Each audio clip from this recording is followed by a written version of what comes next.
And joining me now to discuss these threats is Major in Reserves Alexander Grinberg, expert on Iran at the JISS. Thank you for joining.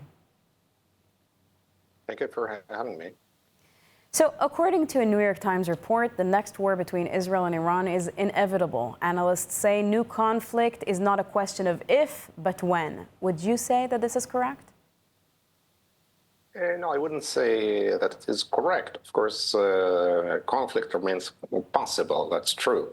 And it is also true that Iran is working hard to rebuild its destroyed missile potential, but it doesn't say that Iran intends to wage a new war against Israel, in particular because Iran needs to shout loudly, like, I don't know how do you translate into English, تحذيكوا אותי, because they have no means to thwart any Israeli attack. Suppose that a new conflict erupts or a new war breaks out, so the IDF can reiterate without any problem the raids, the same raids it had already conducted, without that Iran can do anything because all the defense, air defense systems of Iran are destroyed.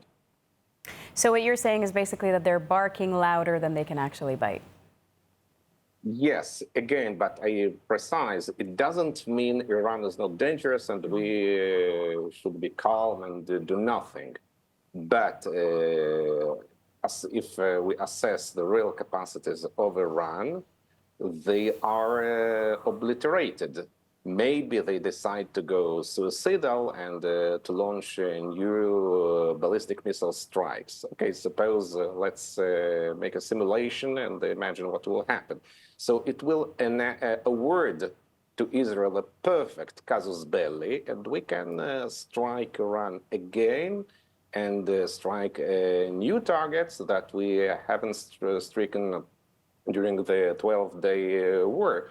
And never forget that, again, Iran has lost its strategic assets, namely the axis of resistance.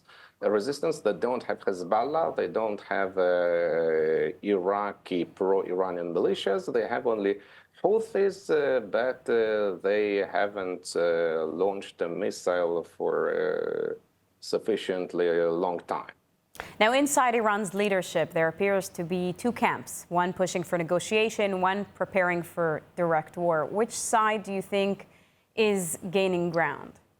What is the regime after? I think it's, well, it sounds this way to Western ears, but in fact it's two political camps that fight each other because each camp can show to its rival from the opposite camp that their way didn't work out. And it's a political game within Iran, and more than anything else, it is like a game, bad cop and good cop for Westerners. But inside Iran, there is no big difference because those who oppose the hardliners between the brackets, they themselves are no less hardliners. They differ in means, never in ends.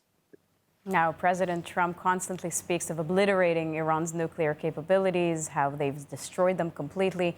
But we're hearing they actually have enough enriched uranium for nuclear warheads. Where do you think this program stands today?